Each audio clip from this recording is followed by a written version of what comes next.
Thanks for sticking with us. And it's great to have you, Councillor Yemi Adenuga. Mic check. Can we hear you clearly? Mic check, mic check, mic check. Awesome. It's like sounds like a DJ.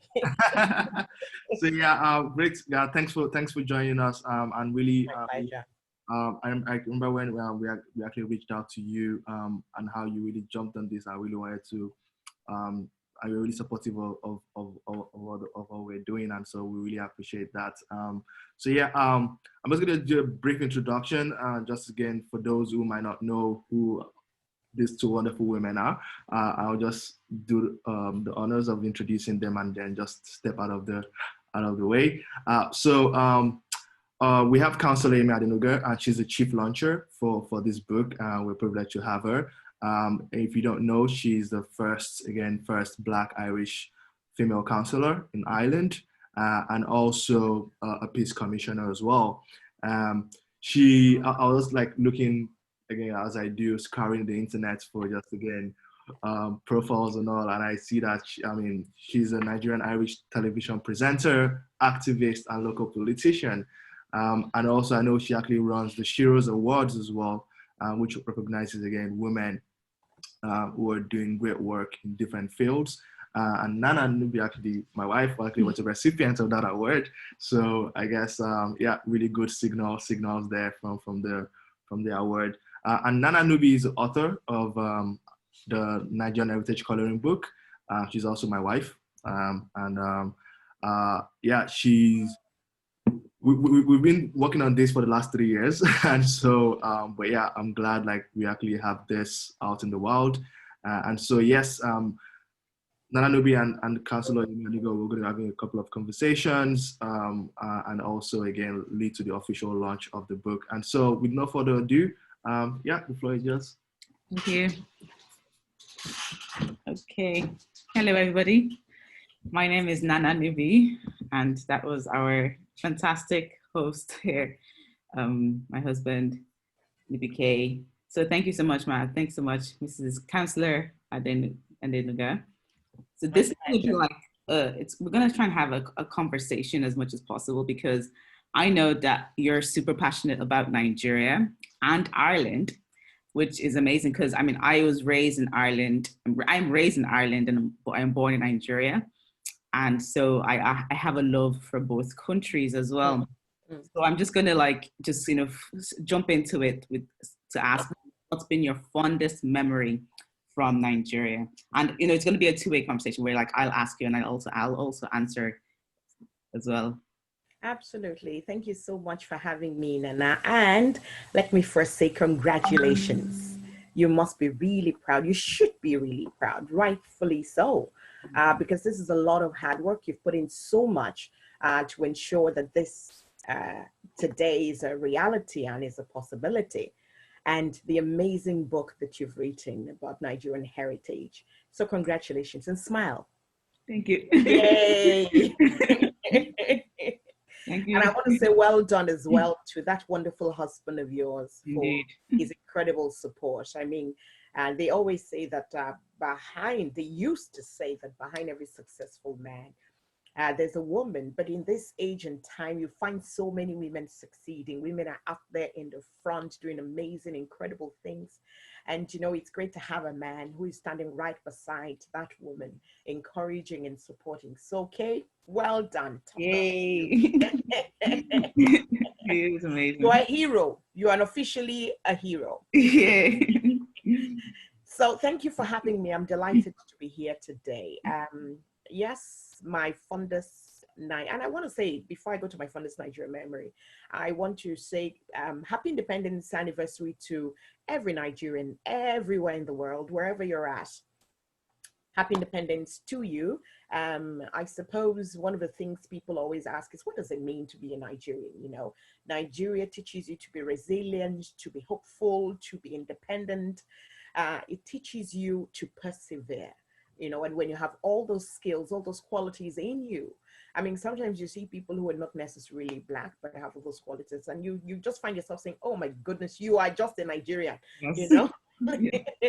because those are the things that we've been raised with. So yes, I am Nigerian. I am proud to be Nigerian, regardless of the negative stereotype that is out there about Nigeria. I mean, every country has a stereotype.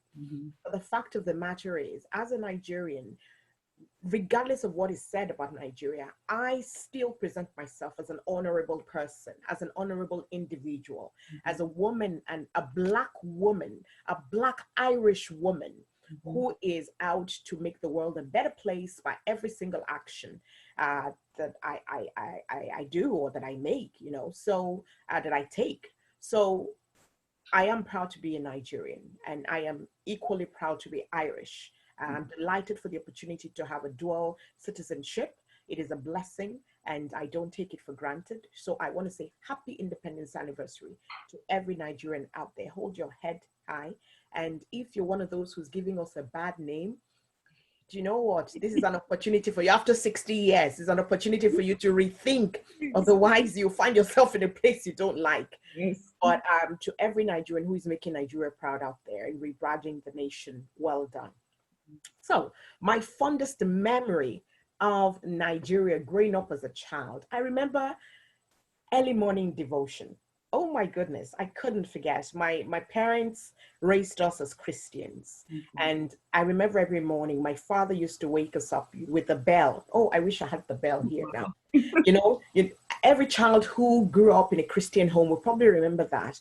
You hear the bell about 5:30 in the morning. You're still, that's when it's like you're changing gear from your sleep. And you hear bagang, bagang, bagang. Oh my goodness, prayer time. You have to wake up. And you wake up, and sometimes you go with your wrapper, still wrapping your head up. And, you know, my dad will say, come on, would you sit up straight? And I come from a large family, you know, so it was always great to sit at fellowship with my sisters and my brothers, those who were around at the time when we were growing up. And we would pray together. So the one thing that taught me was starting my day off, dedicating it to God, you know. As a Nigerian, you have to believe in something. You just have to believe in something. It's too hard not to. It's too hard not to. Nigeria is too hard not to believe in something. Yes. So we believed in God, in Jesus, because we're Christians. And so it was fantastic to be able to dedicate our day. I learned that from my parents. My parents were very strict. Another fond memory for me is being raised and disciplined by strict parents. My father used to say every time you stepped out of the house and he sensed that you were up to something, he'd be like, Roti on my tea wash you. Which means remember the child of who you are. If you go out there and you mess up, you carry my name. So be mindful, because that name is important.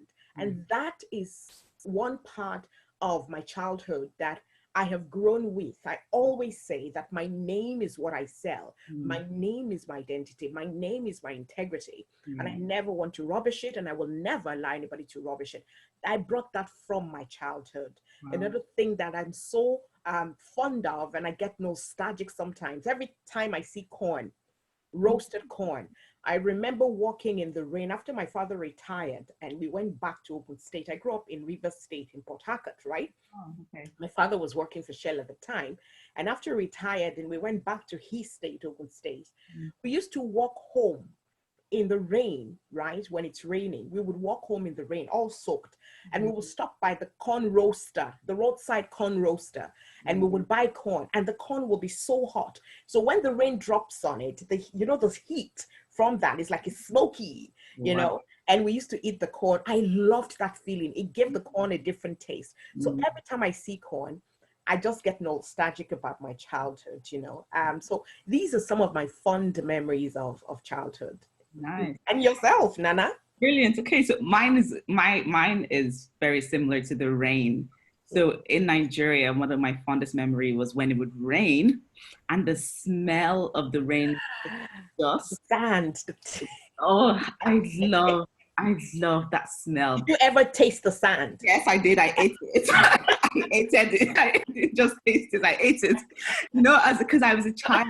You know, I came here at 7, so I was like 4, 5, 6. And the funny thing is, when I went back to Nigeria at 19, I didn't really remember Nigeria that much. But when it rained, all my senses just like tingled, because I remembered that from my child. I didn't really remember things by looking, but the smell of that rain against the ground was my fondest memory. And then also playing with my cousins, because obviously when you're an immigrant, when you come to Ireland, you don't really have family, like extended family. So having that, playing with my cousins, going to my cousin's house, having that easy access to family is something that is a very fond memory for me, and something that I thoroughly cherish. And it's made me cherish family a lot now. So my daughter, like I make sure that she knows her family. The family that don't live in Ireland, we do Zoom calls with them as often as possible. Yeah. The ones that I hear, I make sure that she, like, I want her to have that, because that, for me, having family around growing up in Nigeria was one of the fondest memories for me, and what made the experience in Nigeria such a rich one. So yes, I fantastic. You know, my grandma, just to add to that, my grandma, and I saw that in your book, and I got serious goosebumps. My grandma used to come to visit. My mother's mom used to come to visit, and every time she came to visit, we would sit around her. We would sit on the floor around her, and sometimes we would sit outside, and she would sit under the tree behind my father's house at the back garden. And she would sit on a stool, and we will get mats, you know, them mats, raffia mats. We'll sit around her, and she will tell us stories, tales by moonlight style kind of stories, you know. And then she will teach us the songs with the stories. We will learn the songs, and we will sing after her. And when she's done, she will say, what does that story teach you? So for every story, there's a moral. And you have to pick the moral of the story, you know? And I try to do that sometimes with my kids. And then they're laughing, and they're like, what's that about? You know, I'm like, well, this is something we used to do when I was a kid. And they used to find it interesting. And that's how they get to learn some of the Nigerian songs that they know. My husband does that a lot as well. He teaches them Nigerian songs. So I think that's really incredible that it's in your book. When I saw Tales by Moonlight, I'm like, whoa. Yes, because many grandparents did, and they were the ones who passed down knowledge and passed down lessons of life. So yeah, we felt like that was definitely necessary. And many children who are raised in diaspora don't have that. Yes, so I think it's something we need to start to do. Yes. It's a great way to teach. You see your book, right? I think it's a great way to teach a lot of the things that are in your book. Here, I have my copy. I have the size. I think it'll be an amazing way to teach a lot of the things that are in your book. There's so much there that we tend to have forgotten. And I think just having the Tales by Moonlight style thing would be a great way. So here's a challenge. There's a challenge for you, Nana. We might have to work on that one and encourage people to do Tales by Moonlight. Imagine a virtual Tales by Moonlight. And we could do like definitely a Zoom background with the moon. Well, that's something we're gonna have to work on there. Yes, definitely. Yeah, so we have this amazing memories about Nigeria. We have this great experience that we've had. So for you, I mean, you spoke about your grandparents, your parents instilling this discipline in you. So what does it mean beyond that to be Nigerian? Like, what is it for you? Because we do have this Irish identity as well. But when we look at our Nigerian identity, and when you talk about passing on that to your children, what does it mean to be Nigerian? What do you try to pass on about Nigerian heritage to your children? That's a big question. What it means to be Nigerian. If you go back home in Nigeria, you ask the average Nigerian what it means to be Nigerian, they will probably tell you, well, I'm still trying to discover what it means to be Nigerian because I'm so many things all at the same time. And the reason is that Nigeria is such a huge nation. I mean, we're a country of over 200 million people. Imagine that. And we're so diverse in our cultures and in our ways. You go to the east, it's different. You go to the north, you go to the south. It's like many nations, 3 nations put together as one, you know, and trying to live together as one. And we've done this for 60 years, living together, you know. So if you're talking about diversity, no better place to learn about it than in Nigeria with all our different dialects. And so you ask an average Nigerian what it means to be Nigerian, they will probably tell you different things because they will speak to you from their experience, the part of Nigeria that they come from. However, there are certain things that I think will unifies every single Nigerian, and they would probably mention these things as well. For example, I think that as a Nigerian, being a Nigerian means that you are a hopeful person. You know, I think every Nigerian that I've met is very hopeful. You know, we have hope for tomorrow. We're believing that it will be better. We have this phrase where we say ego better. You remember that, you know? So which means it will be better. You know, we're always hopeful. And that's a Nigerian trait. That's one of the things it means to be a Nigerian. You have to be hopeful. And in being hopeful, then it means that you believe in something. That's another thing about being a Nigerian. What I said earlier on about, you know, you have to believe in something. Some people are traditionalists, some people are Christians, some are Muslims, but you believe in something that gives you that hope that you carry along with you. And that's another thing, you know, that it means to be Nigerian. Nigerians are hustlers, you know, and hustlers in a good way. You cannot live in Nigeria and not know how to be self-reliant. It's just impossible. It's practically impossible. Why? Because we have a system that forces you to be self-reliant. Yes. Not that you want to be, but the system is such that you don't have a choice. You're your own government. You have to get your own generator to power your own electricity. You have to have your own well behind your house or a water tank for your own water. You have your reservoir for your own water supply. You have to, you know, get people in your residential area to come together to agree to fix the road that leads to your house. You don't wait for the government. If you're waiting, you'll be waiting till kingdom come, you know. So our challenge as a country is that of leadership. And as a Nigerian, then, to be a Nigerian, you must be a hustler. Unfortunately, some people hustle the wrong way. And that's what gives us the negative stereotype, that's terrible stereotype that is out there about Nigerians. But there are amazing people who hustle the right way, who just want to make a living and want to be independent and want to be able to provide for their families. And if you're looking for hustlers anywhere in the world, it is Nigerians. We've got that resilience. Nigerians are resilient. We go through any situation, we come out on the other side well cooked and well roasted. Yes, and yet we just shake it off, you know, like we're like, okay, bring that on. That makes me even better. Do you know? We have perfected the act of turning lemon into lemonade. Yes, because our life is a struggle.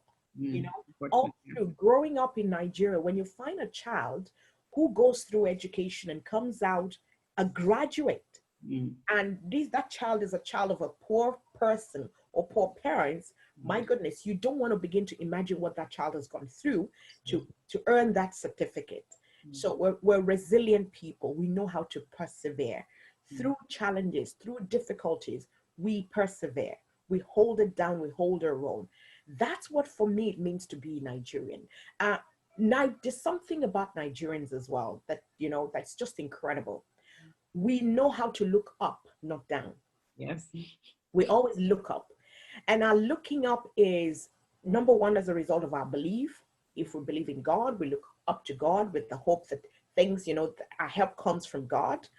Also, we have this thing, I wouldn't call it pride, but it's a thing that makes us proud, really, that we're going to be somebody someday, even though we may not know what that is, but we know that we're going to be somebody someday. And so we work towards that. And we know how to, you know, try and, I don't want to use the phrase, you know, that thing they say about fake it till you make it. I really don't like it, but we know how to carry ourselves until we make it, you know, and then when we make it, we carry it right, you know. So it's that thing of looking upwards, not looking downwards. If you find a Nigerian who's looking that way, oh my God, the world has ended. Again, yes. The world has ended. I remember a friend of mine was sharing with me about Nigerians in South Africa a couple of years ago, said that he went into a restaurant and most of the Black guys in there had their hands to the back and their heads down. And some of the guys had their hands in the pocket and they were well dressed. and it was asking questions about, oh, what these black guys are. And it's, oh, the ones with their hands in the pockets are Nigerians. And I'm like, okay. So for me, that's what it means to be a Nigerian, to be able to look upwards all the time and not look downwards, and to have a skill and know how to use it. You know, just think about recent times when the economy changed so drastically in Nigeria. People's skills just came alive. You know, you find that years ago, in times past, you wouldn't have found people wearing Ankara, and they were like, no, only poor people wear Ankara, it's too cheap. But now, it's the thing. You're not wearing Ankara, you're not trending. You know, that's it. We're now rocking our culture, we're rocking our heritage, we're rocking our tradition, because it is what makes us who we are, and proudly so. Never mind the negative stereotype. Those who, you know, the crazy thing about that is it's a handful of people.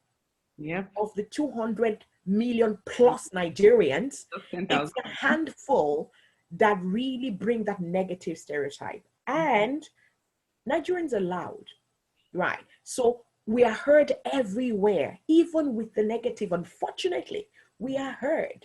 And the reason we are loud is because, and I'm not saying loud in fashion, not that loud. I'm talking about in our voices. The reason is because you have to be loud to be heard.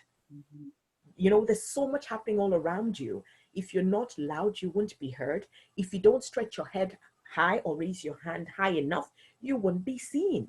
The crowd is so huge, you have to find a way to make yourself distinct and yourself heard. So these are some of the things that I believe it makes us Nigerian, and that's what it means to be Nigerian. Nice. Thank you so much, Ma. I mean, I really can't add much to that except just to buttress. I mean, my answer was really going to be in terms of the thing of pride, which before people used to use that as a negative. Oh, I'm so prideful. But over time, I realized, and it was Burna Boy who actually gave me this thing that, yes, we're proud people because we know who we are. Yeah, absolutely. You know, we're descendants of kings. And even a Nigerian kid who doesn't know that, you know, who doesn't know his history has this innate pride. Absolutely. And this, like you said, and I know it's even in Ireland, the Nigerian boys like will just walk with such tall pride and authority. And it intimidates others. So that's where we kind of need to find a balance. But that is but that's for me is something that I'm beginning to embrace and love. Yes, we are prideful people, and learning from the book when we were putting it together, I was like, no wonder we're prideful people. We come from amazing heritage. Absolutely. We come from amazing people, amazing kings, amazing queens. Our women, I mean, the story of Queen Amina in the 1500s, this woman was a ruler in the north part of Nigeria. So of course, Nigerian women don't have this, or women, you know, we have to be subservient to. No, we are extremely prideful. We're confident. And even with my daughter, she was only 2 years old, I can see that in her. And it's funny, like you see her in the park with other children, and she's just like, she's just confident. She doesn't, nothing, you know, bothers her, nothing holds her back. And that for me is something that what it means to be Nigerian. It means that people who stand tall. And like you've rightly said, so many adversities. And we can stand tall through that. We can stand tall to everything. And it's funny because, you know, during the slave trade, about 40% of the enslaved Africans that were taken to America were Nigerians, predominantly Yorubas, and about 85% of the enslaved Africans taken to the southern part of America were Nigerians. And so when you see, so for me, when I see the success of African Americans, I'm like, that's Nigerian. That's a brother.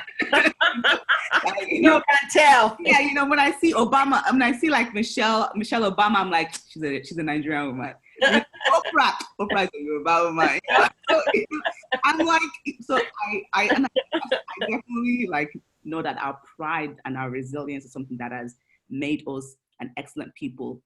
And what I want as a Nigerian is that I don't want us to be excellent and oppress others. I want us to be excellent and to also support the rest of the African continent and those around us. You know, I want because many from the Francophone Africans, I want them to also stand up and stand tall. You know, I mean, we descended, where our Anglophone Africans colonized by the British, those are colonized by the French. We have different ways of maneuvering life. Mm-hmm. I want us as Nigerians to use our benefits, what we have inherently in us, to build up the African continent, so that we as Africans as a whole, you know, will be amazing. And, you know, yeah, so we can spread that amazingness to the continent. All across Africa. Absolutely. I completely agree with you. And, you know, that's a function of our leadership in Africa.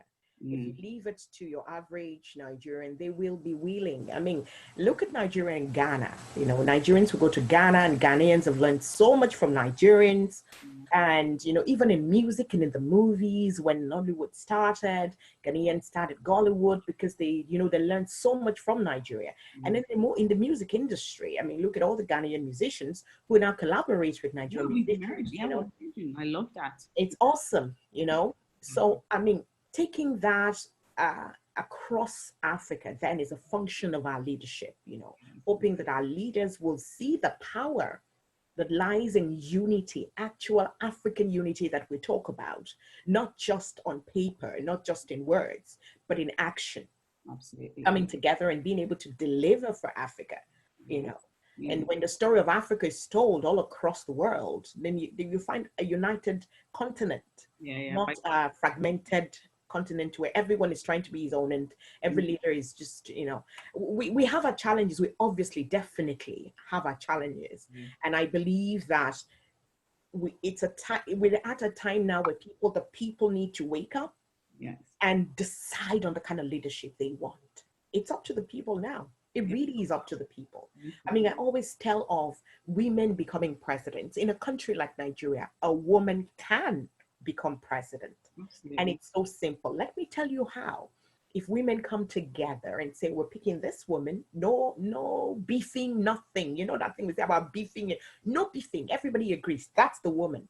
And everyone registers, everyone goes out to vote for that woman. Now rig that election all you want. That woman will win. Yes, you cannot silence us. Absolutely. You cannot silence. So that's the kind of spirit we need to begin to raise up, so that we know how powerful we are and how we can then use that power to determine our future and the future of our children. We need to change the narrative of Nigeria. You know, it's too much negative out there, too much.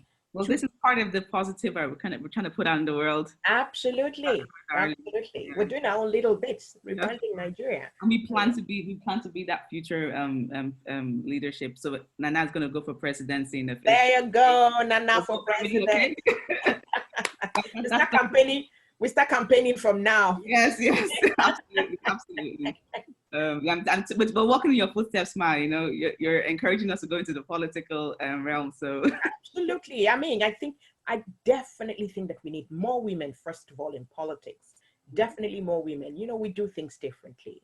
You know, we carry ourselves differently. We are born to be incubators. We carry, we nurture, and then we deliver, and we always deliver. You do. You know, and then when you have women sitting at that decision-making table, you know, we bring a difference in terms of focus. You know, if you're talking about, think about it really. What is politics about? It is about the people, isn't it? Absolutely. There is no politics and there are no politicians without the people. Yes.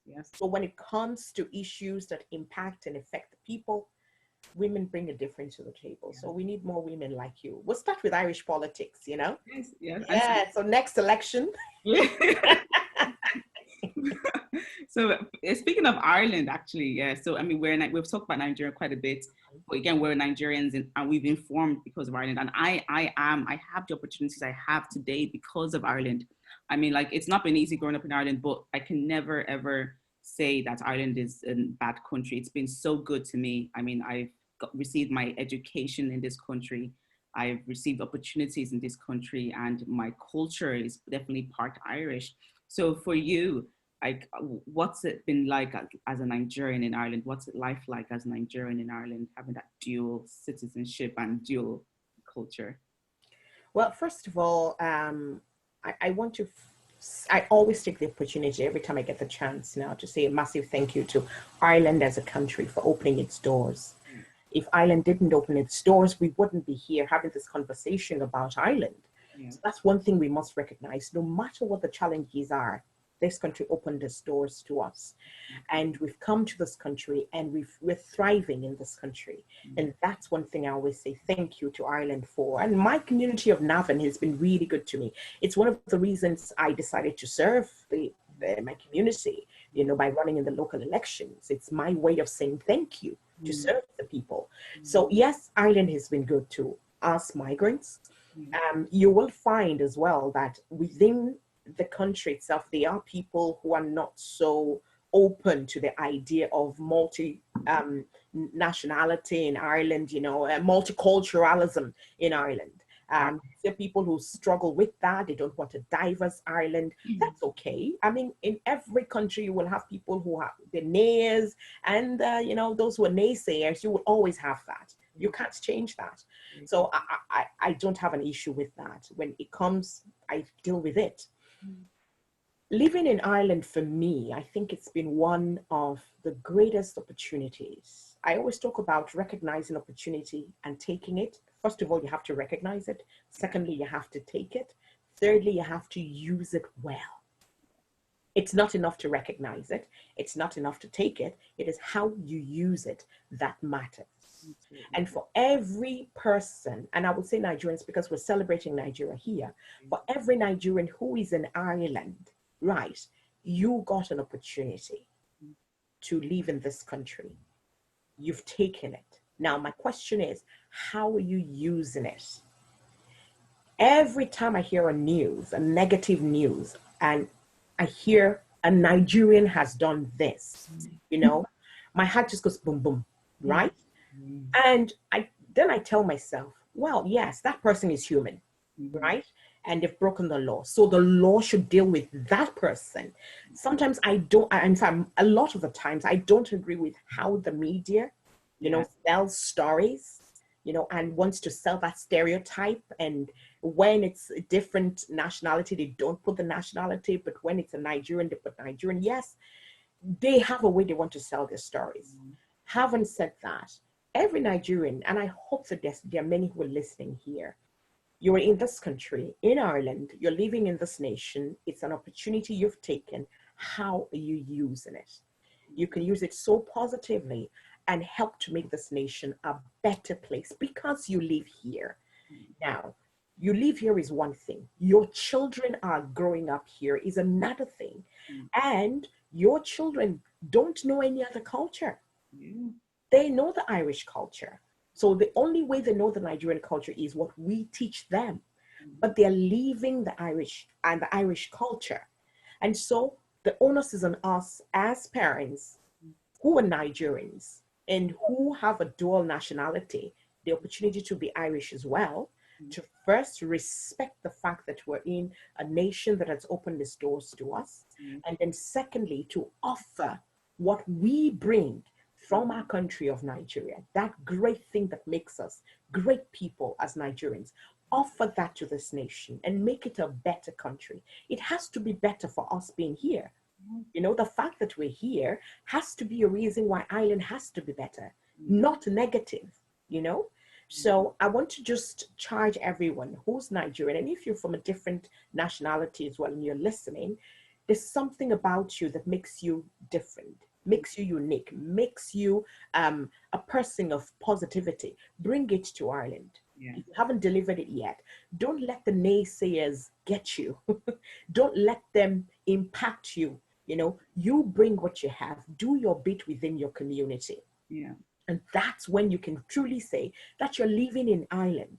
You're not just passing through, but you're actually living here.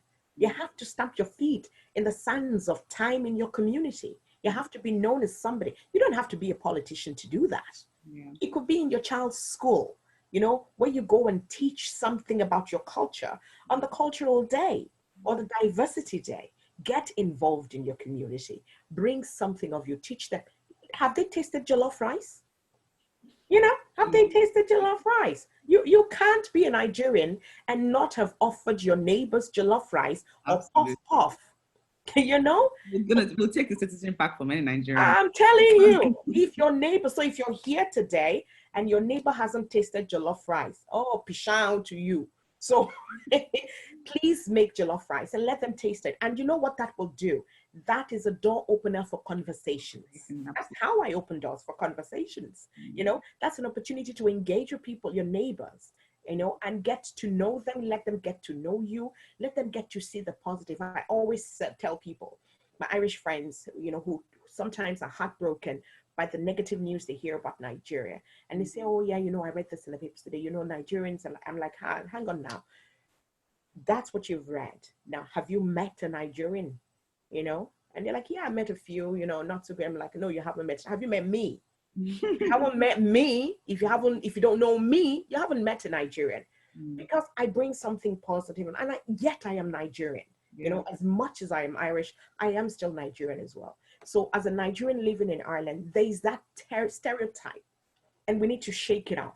We need to begin to shake it off, you know, and bring the positive always. Nigerians in Ireland are doing amazing things. There's so many Nigerians who are doing amazing things, and we need to begin to bring that to the fore. So it shouldn't always be the negative. I mean, here is Nana, who's written a fantastic book about Nigerian heritage. And Nana is doing incredible things also in different spheres across Ireland. We should bring that to the fore. People should hear about that. Young people who are resilient, who are talented, who are breaking barriers and, you know, just representing Ireland in different paths and in different areas. We should bring that to the fore. And we should always tell that part that a Nigerian girl, you know, not just when it's negative, a Nigerian girl ran the Olympics represented Ireland. You wouldn't see that in the papers. What you see is Adebisi something, Adewale, you know, an Irish, you know, artist or sports athletes, you know. So we have to recognize that as Nigerians, there's a stereotype there about us already. Don't fuel that stereotype. Don't fuel it. You know, change the narrative. You have the power to, you have the opportunity to. People will always, first of all, judge you by what they think they know about Nigerians. So the minute they meet you and they ask you, where are you originally from? Now, there's a question that nowadays seems to annoy a lot of people. You know, like, why should you ask me where I'm originally from? Now, here is another thing I really want to bring home today. Ireland, as a country that is getting used to diversity, our experience of diversity and inclusion is completely different from that of America. It's different from that of the UK. We have to realize that. America has had years and years and years and years of experience, right? And UK has also had years of experience. I'm first generation migrant in this country. My children are second generation. So whatever I learn is what I hand down to my children, and I have to teach them how to hold their head high and feel like they are a part of this nation and this is their country, right? So in recognizing that we are first generation migrants, those of us who are parents, we have to help Ireland learn how to be inclusive. Ireland's experience is different from the UK's. UK has had years of learning to be inclusive. Now, the thing for Ireland as well as a nation is, Ireland should not get it wrong because it can learn from the mistakes of America and the mistakes of the UK. So Ireland shouldn't use the excuse of, oh no, we're not, you know, we don't know how to do this stuff. There's such a thing called experience. We should learn from the mistakes of others and use it then to better this country.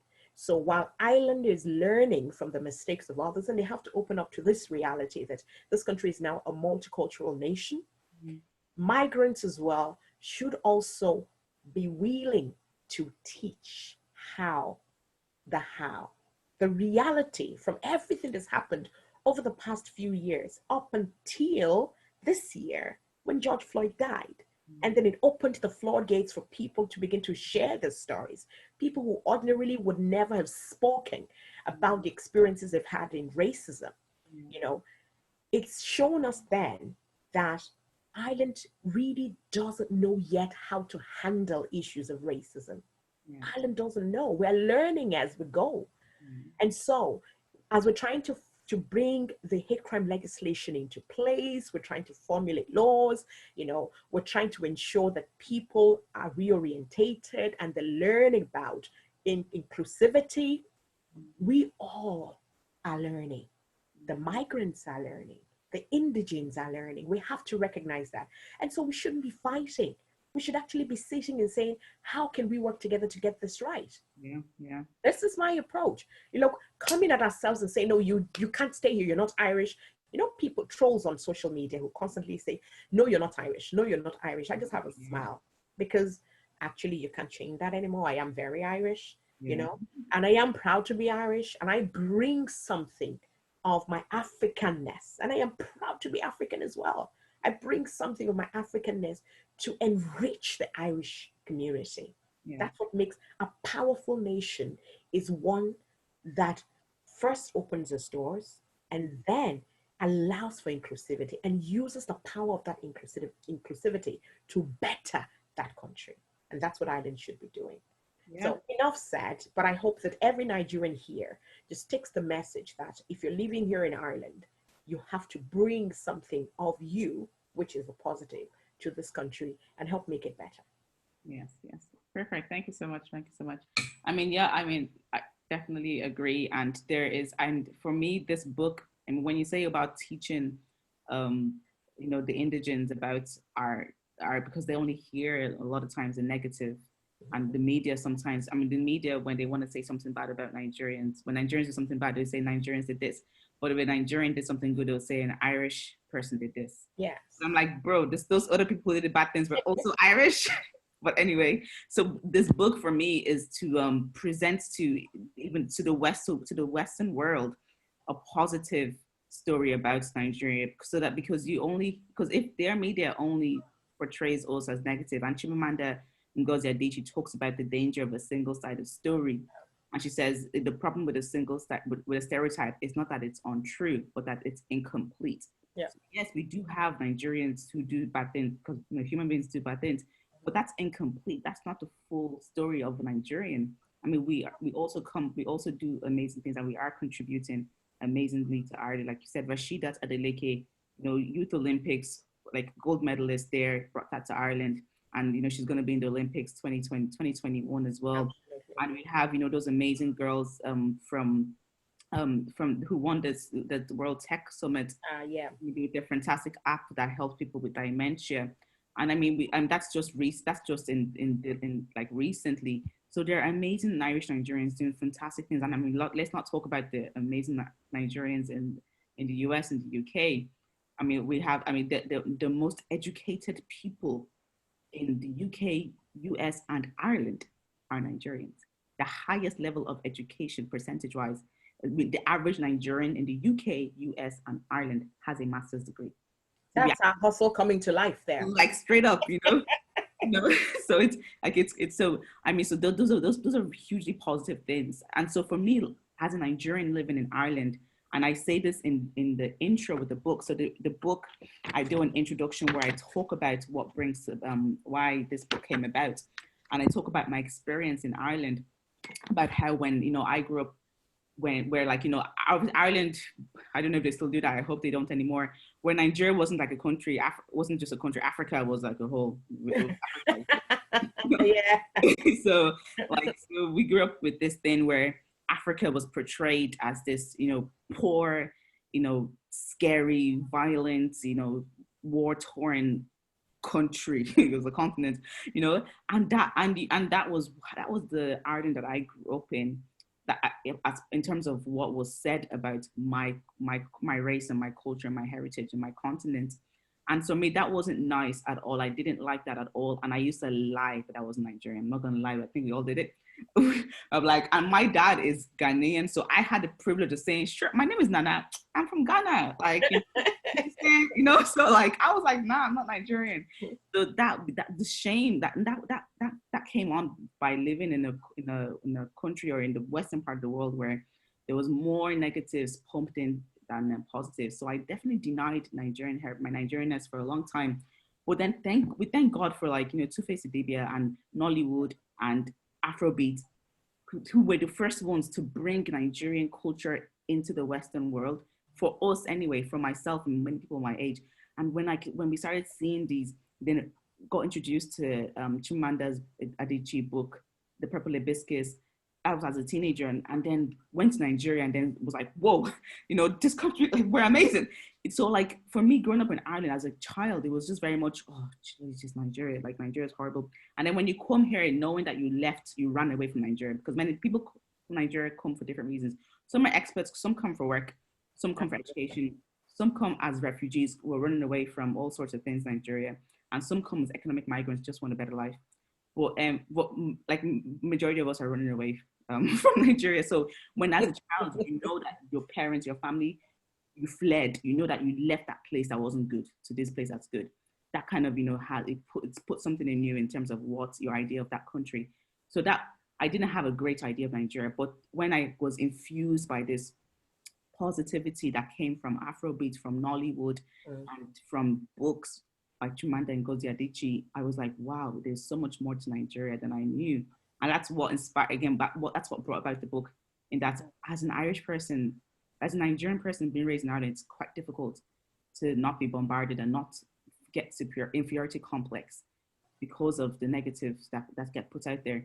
So we wanted to be part of the positive and to pump that positive into the culture, into the country, into the Western world, so that children, when they're raised in Ireland, they can have the balance. When they're raised like outside of the continent, in South Africa, Nigerians in Kenya, Nigerians in the Western world can have this balance and say, yes, some parts of Nigeria is not good, but lads, there's some amazing Nigerians out there, and there's some amazing things about this country. So just here's the truth, okay? Don't believe everything that you hear on TV or from the newspapers. Like, there's another part of Nigeria that you need to know. So that's why the book came about. And for me, because it was hard, I loved it. I mean, Ireland gave me, like I said, Ireland gave me my education and my peace, safety, and I mean, awesome Irish music and awesome friends. So I'm so grateful, and I love Ireland. But yeah, as a Nigerian here, it was a bit difficult. And this book is hopefully going to make it easier for the next generation. So that's like, yeah, so like just to buttress your point, I can hear my Irish accent coming out. Yeah. When you go to Nigeria and then you speak, you know, you get that thing where people say, oh, I hear that Irish twang there. Yeah. So I think we should move on to the book now. So what are your thoughts on the book? What do you think about this book that's taken us 3 years to Well, first of all, I think it was 3 years worth putting into the book. I have to first say that. Thank you. And I read it, and like we would say in Nigeria, in the west of Nigeria, pali for pali. That's like page for page. Yeah. I read every bit of it, and I am so thoroughly impressed. And I mean, like I said to you when I first read it, and I came back to you and I said, well done. Mm-hmm. It's so well put together. That's the first thing. And the fact that you thought of it to be a coloring book. Yeah. That's the first thing that got me. Like, it's interactive. You're not just reading. You have to get involved in the book. Yeah. You have to decide what color of cap Awolowo is going to be wearing, yeah. Which then will lead you. And that's the first thing that actually got me, which will lead you to go and find out, who's this man Awolowo? You go and Google his pictures online. And then you see that he wears, green colored hat or red colored hat, and like Azikiwe, he's always wearing this certain color, and that's the color you want to put on him. You know, so you're leading people to learn more about history, you know, that is beyond the book itself, which is, it's fantastic. And there's certain stories in the book. The great thing is, it's not just about stories, it's also information. It's history. A couple of years ago, when I heard that history had been taken out of the curriculum in Nigeria, I almost died. I'm like, what? The government did what? And without a history, you know, the people literally don't exist. You're literally saying to the people, there's nothing about you here that matters or that exists. And I'm delighted. I hear it's back in the curriculum. I'm delighted that this thing you've done here is history. It's teaching children in diaspora that you do have a history. And some of that history you probably don't know because your parents are so busy trying to make a better life for you. So while they're busy, here is you learning about your history, where you come from, you know, that part of Africa called Nigeria, where you come from, the things that we as grown-ups learned about, and that we so it's you now, you know, being that grown-up who is bringing that story to the likes of your children and younger kids who are growing up now. So I think it's fantastic. I look at the story of the seaport, even things I didn't remember. I read it, I'm like, oh yeah, actually there's a Papa seaport. And straight away, in my head, I just envisaged the picture of those trucks on the bridge from Surulere that you see sometimes when you go to Nigeria in Lagos. And there's so many things that come to me. The Calabar Carnival. It tells you how rich a culture we have and how we sell that even to the global market. Calabar Carnival is global. It's not just a Nigerian festival anymore. It is a global festival. So I have to say, I am so thoroughly impressed. Another great thing is it's easy to read and understand. Very easy, you know. You just want the children to see it first. And I believe this alone is intriguing. The colors. Children are intrigued by colors. The colors of it. I think it's fantastic. Whoever designed your cover, you need to go and give them a hug again, you know, and give them a kiss on the cheek and say thank you. I think it's beautiful.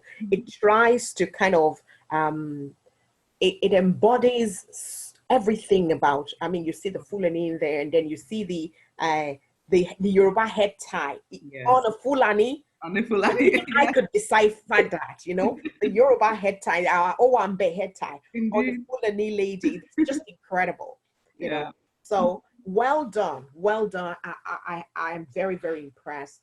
The best part for me, there are two stories there that are really, maybe three actually, really got me. Number one, Tales by Moonlight.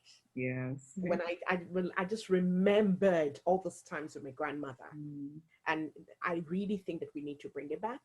You know, in Nigeria, it doesn't even happen in most places in Nigeria anymore, which is really sad. And I think we need to start teaching it to our kids, even have that great day. And as I speak to you now, in my household, right, Friday, it's pizza and movie night in my household. We've done this for years and years and years. And it's always our chance to connect as a family. We put our phones, our computers, everything, we put it away. No social media, nothing, right? And it starts from 7. And we're ordering pizza, and we allow the kids to pick a movie. It has to be family friendly. And we watch a movie together. And then after that, we discuss our week. What's your week been like and all that. So perhaps what we're going to replace that with is Tales by Moonlight. Or just introduce it. Introduce it. Yes. And then another one that got me is the jollof rice. Jollof. Oh, Nigeria jollof. There's this war. We couldn't not put jollof war. You know, Nigeria, Senegal, Ghana. Who has the best jollof? Okay, so we admit that somewhere in Senegal, you know, they kind of like it was originally from there. That's okay. But this is the beauty of Nigeria. We take something and we make it better. Indeed. If you haven't tasted Nigeria jollof, you certainly will have to learn, you know, first to make it and then to taste it. I was so delighted to read about that in this book. And then to read about Queen Moremi. Oh. You know, I'm all about women empowerment, and I saw just the power of her holding, you know, that's a thing of authority right there. I think it's really incredible, and having a story here. So I'm going to read from Queen Moremi's piece. Let's see the image so that. Yes. So when you get this book, page 37 is the story of Queen Moremi. Moremi was a brave and courageous queen of an ancient kingdom around the 12th century. Now, Lord have mercy, 12th century. History records, and this is why history is important, history records that she saved her people from the hands of raiders who kidnapped and enslaved Ife people, especially their women and children. Moremi was reportedly so brave that she gave her only son, Olurogbo, to the gods so they could deliver her people from their bondage. She is now famously celebrated as the greatest heroine of the Yoruba people, the greatest hero of the Yoruba people. Every year, the Edi Festival is held in her honor in Ile-Ife and other Yoruba towns. That's just amazing to read of a woman, and way back in the 12th century, and that's history for you. And what that says to me, to every woman who's listening, you know, the one act that you do, that one thing that you do could be something that saves not just yourself, not just your family, it could save an entire nation. And the fact that she made the sacrifice, right? For me, a lesson in this is if you want to do anything good, you have to be willing to make sacrifices. It will be hurtful, it will be painful. It's a give and a get. You know, she gave her son. Very sad, but in her head and in her heart, she knew it was for the greater good. So if you're going to achieve anything, there are sacrifices to be made. So I'm sharing the moral of the story. Like my grandmother used to ask us, what's the moral of the story? There's sacrifices to be made. You know, becoming a councillor in the Republic of Ireland, running in the local elections, there were so many sacrifices that had to be made, but it was for the greater good. And at the end, you know, people will remember you for the good that you did. I always share that people don't care how much you know until they know how much you care. So Queen Moremi cared enough for her people to fight for them and to give her son for them. So the question is, how much do you care for yourself, for your people, for your nation, for your family? How much do you care to portray Nigeria in a positive light? Always remembering that whatever you do impacts on Nigeria. And so I want to encourage everybody, this is something you must read. You must have a copy of this book. And I use the word must nicely. Get a copy of this book. So today, I believe there's an offer on this book today for the whole of October. So I would encourage you, there's 25% offer on the book. So I would say get a copy. It's $14.99, that's 15 euros. Get a copy. It's the cost of ordering in Chinese, right? So just consider that you're ordering in Chinese and get a copy of the book. Share with your children, sit with them. Now, it's not just for Nigerians. It's for those who want to learn about Nigeria. Absolutely. So it's not reading. I believe so, Nana, am I right in saying that? Absolutely, yes. It's for everybody. Everybody. You want to learn about Nigeria? You want to know more about Nigeria? Now, this is one way to start. Not just some of that, the stuff you read on social media or in the news. This is a good way to start. And yes, you might have heard negative stuff, right? But like I said earlier on, some of those things are function of leadership. And I take from the words of the great Chinua Achebe, you know, as I just wrap this up, the great Chinua Achebe said, he said, the trouble with Nigeria is simple and is squarely a failure of leadership. There is nothing basically wrong with the Nigerian land or the climate or water or air, anything else. The Nigerian problem is the unwillingness or inability of its leaders to rise to the responsibility, to the challenge of personal example, which are the hallmarks of true leadership. And that's Chinua Achebe. And Nana, you've just taken a huge stand and you've risen to leadership by doing this. And by so doing, you're a true Nigerian leader. You're a true Afro-Irish, true Nigerian-Irish leader. And you do know you are a leader in this community. If you didn't know, you know now. So I congratulate you. I am delighted to be chief launcher today. So that's my take on the book. 50 pages, very simple, not too heavy.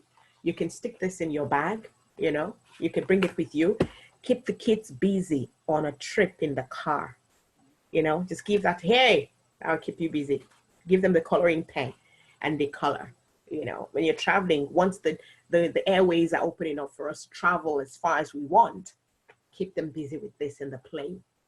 And this could be something, actually something just hit me there. Could be something we could bring on the airplane, you know, encourage airlines to have this. If people want to learn about Nigeria, think about it. You know, sometimes you get into the plane and some airlines have little books that are in that talks about their culture, you know, and kids color and the color. We can have smaller versions of this. We have the compact size, yeah. There you go, compact size. And it could be in the airplane. There you go. Could be in the airplane and people who just receive it as a gift. So well done, Nana, to you and the team, the Cllr Studios team. Yeah. You should be very proud. Thank you so much, Ma. Thank you so much, our chief launcher, Councillor Yemi Adenuga, for launching this amazing book, for engaging this conversation about Nigeria and the book to celebrate Nigeria at 60 years old. And I want to just thank God, because like you said, Mrs. Adenuga, my parents also raised me in the faith, and my faith has definitely kept me grounded.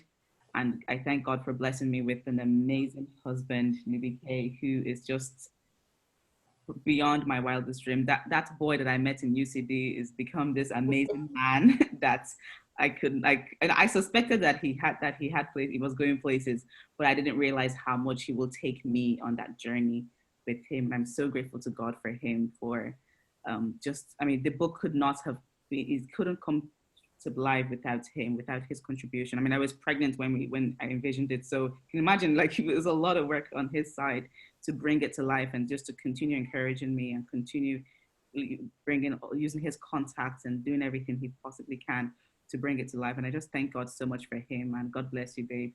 I love you, and I hope to make you even more proud. And thank you to Kike Lomotoluwafumi, my baby girl, who inspired this book. I thank God for Kike, my baby. She is a beautiful soul. She's a proud Nigerian girl who eats okele every day, solid food. She's a beautiful soul, and I'm so grateful to my family, the Nubis, the Adenis, for the support as well. And yes, everybody, please go on to afrocllr.com and grab this book. Buy one for yourself, buy one for your family, for your enemies, your friends, everybody. Absolutely. And with that said, it is my honor and pleasure to formally launch Nigerian Heritage Coloring Book today, the 1st of October, as part of the celebration of Nigeria's 60th independence anniversary. And once again, I want to say congratulations, and I encourage everyone, as we speak right now, please go to afrocolorsstudios.com. Is that the right website? It's there it's on my cover there. afrocolour.com. afrocolour.com. Yes. Please go to afrocolour.com and order copies. Not a copy, order copies. Now, I will be getting copies for several people as gifts for Christmas. Yes. So for me, expect this from me as a gift for Christmas for the kids. It's going to be in the Christmas package that I'm giving people for Christmas. So expect this. So please, I encourage you as well, when you're putting together Christmas, your Christmas, what do we call it now? It's just gone off the top of my head. Hampers, yes, the Christmas hampers. Put a copy of this book in there and celebrate your Nigerian-ness. Yes. And celebrate your African-ness, you know. Thank you. Thank you so much. Thank you so much. That was amazing. I was just smiling from here to here. Proud husband. But yeah, thank you so much. I really also enjoyed the conversation as well. Just again, it's always good. I think, like you said, the importance of history, like we forget, like we learn so much from history, and history is not just 20 or it's not like 100 years. Even just the intergenerational history alone is really of value. There's a Yoruba proverb, they say, no matter how many rags a child have, you can never have as many as an adult. Absolutely. And what the child sees climbing the tree, the old man sees just staying on the ground. Sitting down. So yeah, it's just really important to lean on that world, and we will be thinking more of that Tales by Moonlight idea, and seeing how we can we can really like mobilize that and see what we can do, especially with the virtual world and COVID and everything. And yeah, so thank you so much for your time. Thank you so much for officially launching the book, Councillor Yemi Adenuga. I think for me, it's like you're one person that shows leadership, not by just saying, but by doing. And really, again, exemplifying again, like, okay, here is practical, like leadership in practice. So thank you so much for that. I know it's not easy.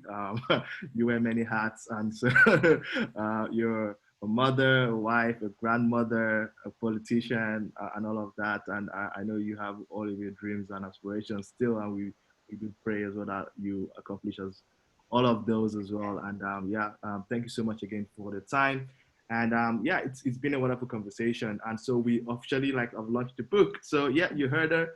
Go to afrocllr.com, grab your copies, gift gift as many people as you can. I'd say there's a 25% discount on the book right now till the end of October to commemorate the Black History Month as well. So again, this is for everyone. If you're curious about Nigeria, if you want to hear about the other side of the story, it's really rich in culture. 50 pages of just again interactive illustrations, and also a complimentary website as well that has even more stories, more links. So for example, when you see the Olympics illustration, you can actually go watch the goals that actually made Nigeria win the Olympic medal in Atlanta '96, and so much things, so much more, so much other interactive content like that.